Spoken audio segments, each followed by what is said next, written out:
ಹೆಸರು ಭ್ರಮರ ಬಹದ್ದೂರ್ ಅಂತ. ನಾನು ಹುಟ್ಟಿದ್ದು ಚಾಮರಾಜನಗರ. ನನ್ನ ವಿದ್ಯಾಭ್ಯಾಸ ಎಲ್ಲ ಆಗಿದ್ದು ಮೈಸೂರಿನಲ್ಲಿ, ಸೆಂಟ್ ಮೇರಿಸ್ ಕಾನ್ವೆಂಟ್, ಆಮೇಲೆ ಮಹಾರಾಣೀಸ್ ಕಾಲೇಜ್, ಹಾಗೆ ಮಾನ್ಸ್ ಗಂಗೋತ್ರಿಯಲ್ಲಿ ನನ್ನ ಮಾಸ್ಟರ್ ಡಿಗ್ರಿ ಮುಗಿಸಿದ್ದು. ಅದಾದ್ಮೇಲೆ 1972 ನಲ್ಲಿ 72ರಲ್ಲಿ KPSC ಇಂದ ಸೆಲೆಕ್ಟ್ ಆಗಿ ನಾನು ನನ್ನ ವೃತ್ತಿ ಜೀವನವನ್ನ ಲೆಕ್ಚರರ್ ಆಗಿ ಪ್ರಾರಂಭ ಮಾಡಿದೆ ಮಂಡ್ಯ ವಿಮೆನ್ಸ್ ಕಾಲೇಜಲ್ಲಿ. ಅಲ್ಲಿಂದ ಮೈಸೂರು, ಬೆಂಗಳೂರು, ಕಾರವಾರ, ಕೋಲಾರ, ಹೀಗೆ ಬೆಂಗಳೂರಿನಲ್ಲಿ 2 ಕಾಲೇಜು, ಹೀಗೆ 35 ವರ್ಷ ಸತತವಾಗಿ ಬೇರೆ ಬೇರೆ ಪ್ರಮೋಷನ್ಸ್ ಗಳ ಜೊತೆಯಲ್ಲಿ ಈಗ ರೀಡರು, ಪ್ರೊಫೆಸರ್ ಆಗಿ ಕಡೆನಲ್ಲಿ 35 ವರ್ಷದ ನಂತರ ನಾನು ಪ್ರೊಫೆಸರ್ ಆಗಿ ರಿಟೈರ್ ಆದೆ ಬೆಂಗಳೂರು ಮಹಾರಾಣೀಸ್ ಕಾಲೇಜಿಂದ. ಅದಾದ್ಮೇಲೆ ಏನು ಫ್ಯಾಮಿಲಿ, ಮಕ್ಕಳ ಮದ್ವೆ ಹಾಗೆ ಆಗಿ ಒಂದ್ 3-4 ವರ್ಷ ಯಾವುದೇ ಚಟುವಟಿಕೆಯಲ್ಲೂ ಭಾಗವಹಿಸ್ಲಿಲ್ಲ. ನನ್ ಮೊದ್ಲಿಂದಲೂ ಸಾಹಿತ್ಯದಲ್ಲಿ ಅಭಿರುಚಿ ಇದ್ರೂ ಸಹ ಅವಕಾಶ ದೊರಕಿರ್ಲಿಲ್ಲ. ಆ ಅವಕಾಶ ದೊರಕಿದ್ದು ನನಗೆ ಮೈಸೂರಿನ ಅನ್ವೇಷಣಾ ಟ್ರಸ್ಟ್ ನಿಂದ.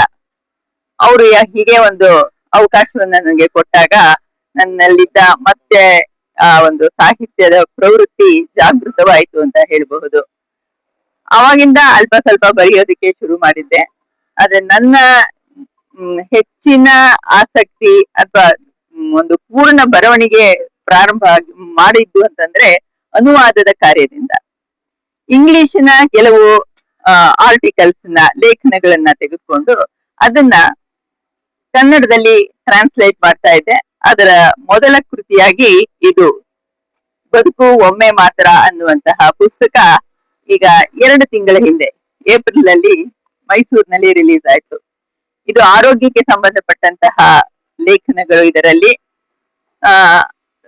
ಸಾಕಷ್ಟು ನಾನು ತಿಳಿದ ಮಟ್ಟಿಗೆ ಜನಪ್ರಿಯತೆಯನ್ನ ಪಡೆದಿದೆ ಅಂತ ಹೇಳ್ಬಹುದು. ಯಾಕೆಂದ್ರೆ ಸುಮಾರು ಜನ ಅದರ ಬಗ್ಗೆ ಅವರವರ ಅನಿಸಿಕೆಗಳನ್ನ, ಅಭಿಪ್ರಾಯಗಳನ್ನ ನಮ್ಮ ಮುಂದೆ ಇಟ್ಟಿದ್ದಾರೆ. ಇದು ಜೊತೆಗೆ ಈಗಾಗಲೇ ಇನ್ನೂ 3-4 ಲೇಖನಗಳ ಸಂಗ್ರಹ ನನ್ನಲ್ಲಿ ರೆಡಿಯಾಗಿದೆ. ಸದ್ಯದಲ್ಲೇ ಇನ್ನೊಂದು 2-3 ತಿಂಗಳಿನಲ್ಲೇ ಮತ್ತೊಂದು 2 ಪುಸ್ತಕವನ್ನ ರಿಲೀಸ್ ಮಾಡ್ಬೇಕು ಅಂತ ಆಸಕ್ತಿ ಇದೆ. ಅದಕ್ಕೆ ಅವಕಾಶನೂ ದೊರಕ್ತಾ ಇದೆ. ಇದೆಲ್ಲಕ್ಕೆ ಪೂರಕವಾಗಿ ನಮ್ಮ ಯಜಮಾನರು ಸಹಾಯ ಮಾಡ್ತಾರೆ. ಅವರು ಕೂಡ ನನ್ನ ಸಹ ಅನುವಾದಕರು, ನನ್ನ ಜೊತೆಯಲ್ಲಿಯೇ. ಅದಕ್ಕೆ ಈ ಪುಸ್ತಕ ಇಬ್ಬರ ಹೆಸರಿನಲ್ಲೂ ಆಗಿರುವಂತಹದ್ದು. ಯಾಕಂದ್ರೆ ಇಬ್ಬರು ಕೂಡಿ ಮಾಡಿರುವಂತಹ, ಅನುವಾದ ಮಾಡಿರುವಂತಹ ಪುಸ್ತಕ ಇದು. ಇದನ್ನ ಗುರುತಿಸಿದ ಮೇಲೆ ನನಗೆ ಡಾಕ್ಟರ್ ಪ್ರಭುದೇವ್ ಅವರು ಕಾರ್ಡಿಯಾಲಜಿಸ್ಟ್, ಈಗ ಬ್ಯಾಂಗ್ಳೂರ್ ಯೂನಿವರ್ಸಿಟಿ ವೈಸ್ ಚಾನ್ಸಲರ್ ಆಗಿ ಇದ್ದವರು, ಅವರ ಲೇಖನಗಳನ್ನ ನಾನು ಇಲ್ಲಿ ಅನುವಾದ ಮಾಡಿರುವಂತಹದ್ದು.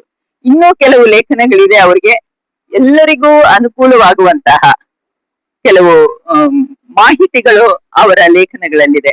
ಅದನ್ನ ನಾನು ಈಗ ಅನುವಾದ ಮಾಡೋದಕ್ಕೆ ಪ್ರಾರಂಭ ಮಾಡಿದ್ದೇನೆ. ಇದನ್ನ ನೋಡಿ ಗುರುತಿಸಿದ ಮೇಲೆ ನಮ್ಮ ಕನ್ನಡ ಸಾಹಿತ್ಯ ಪರಿಷತ್ತಿನವರು, ಅದರಲ್ಲೂ ಈ ಮಹಿಳಾ ಸಾಹಿತ್ಯ ಪರಿಷತ್ತಿನವರು ನನ್ನನ್ನ ಈ ಸಮ್ಮೇಳನದ ಸರ್ವ ಸಭಾಧ್ಯಕ್ಷತೆಯನ್ನು ವಹಿಸಬೇಕು ಅಂತ ಕೇಳ್ಕೊಂಡಾಗ ನಾನು ತುಂಬ ಹೃದಯದಿಂದ ಅದಕ್ಕೆ ಒಪ್ಪಿಗೆ ಕೊಟ್ಟೆ. ನಿನ್ನೆ ತಾನೇ ಆ ಒಂದು ಸಮಾರಂಭ ಯಾವುದು ಸಾಹಿತ್ಯ ಪರಿಷತ್ತಿನಲ್ಲಿ ಕುವೆಂಪು ಸಭಾಂಗಣದಲ್ಲಿ ನಡೀತು. ಇಡೀ ದಿವಸ 10:30 ಇಂದ 5:30ವರೆಗೂ ವಿವಿಧ ಚಟುವಟಿಕೆಗಳು, ವಿವಿಧ ಪ್ರಮುಖ ವ್ಯಕ್ತಿಗಳಿಂದ ಉಪನ್ಯಾಸಗಳು, ಮತ್ತೆ ಈ ಕೆಲವರಿಗೆ ಸುಮಾರು ಒಂದು 30-40 ಜನಕ್ಕೆ ಅಲ್ಲಿ ಒಂದು ಅವಾರ್ಡ್ಗಳನ್ನ ಕೊಟ್ರು. ಎಲ್ಲಕ್ಕಿಂತ ಹೆಚ್ಚಾಗಿ ಕವಿಗೋಷ್ಠಿ ತುಂಬಾ ಚೆನ್ನಾಗಿ ನಡೀತು. ಆ ಕವಿಗೋಷ್ಠಿಯಲ್ಲೂ ಕೂಡ ನಾನು ಮುಗಿಸ್ಬೇಕಾಗಿ ಬಂತು, ಅಧ್ಯಕ್ಷತೆ ವಹಿಸಬೇಕಾಗಿ ಬಂತು. ಹಾಗಾಗಿ ನನ್ನ ನಿನ್ನೆ ಇಡೀ ದಿವಸ ಆ ಒಂದು ಸಾಹಿತ್ಯ ಕ್ಷೇತ್ರದಲ್ಲಿ ನಾನು ನನ್ನನ್ನ ತೊಡಗಿಸ್ಕೊಂಡಿದ್ದೆ. ಇದಕ್ಕೆಲ್ಲ ಪ್ರೋತ್ಸಾಹ ಕೊಡೋದಕ್ಕೆ ನನಗೆ ನಮ್ಮ ಯಜಮಾನ್ ಶ್ರೀನಿವಾಸ್ ಬಹದ್ದೂರ್ ಅವರು ತುಂಬಾ ಎನ್ಕರೇಜ್ ಮಾಡ್ತಾರೆ. ಅದರಲ್ಲಿ ಯಾವುದೇ ಒಂದು ಲೋಪ ಇಲ್ಲ. ಇಷ್ಟು ಹೇಳಿ ನನ್ನ ಮಾತು ಮೇಡಮ್, ಸಾಹಿತ್ಯ ಕ್ಷೇತ್ರದಲ್ಲಿ ಇನ್ನು ಏನೇನ್ ಮಾಡ್ಬೇಕು ಅಂತ? ನಾನು ಅನುವಾದ ಕ್ಷೇತ್ರವನ್ನೇ ಪ್ರಮುಖವಾಗಿ ಇಟ್ಕೊಳ್ಬೇಕು ಅಂತ ಅನ್ಕೊಂಡಿದ್ದೀನಿ. ಬೇರೆ ಒಂದು ಸ್ವಂತದಕ್ಕಿಂತ ನಮ್ಮಲ್ಲಿ ಬೇಕಾದಷ್ಟು ಇದೆ. ಆಂಗ್ಲ ಭಾಷೆಯಲ್ಲಿ ಸಾಕಷ್ಟು ಕೃತಿಗಳಿದೆ. ಎಲ್ಲರಿಗೂ ಆಂಗ್ಲ ಭಾಷೆ ಗೊತ್ತಿರೋದಿಲ್ಲ ಅಲ್ವಾ? ಸುಮಾರು ಜನಕ್ಕೆ ಕನ್ನಡ ಬೇಕು, ಕನ್ನಡದಲ್ಲಿ ನಾವು ಚೆನ್ನಾಗಿ ಅರ್ಥ ಮಾಡ್ಕೊಳ್ಬಹುದು ಅನ್ನುವಂತಹ ಭಾವನೆ ಇರುತ್ತೆ. ಆ ಎಲ್ಲರಿಗೂ ತಲುಪಬೇಕು ಅನ್ನೋದೇ ನಮ್ಮ ಉದ್ದೇಶ.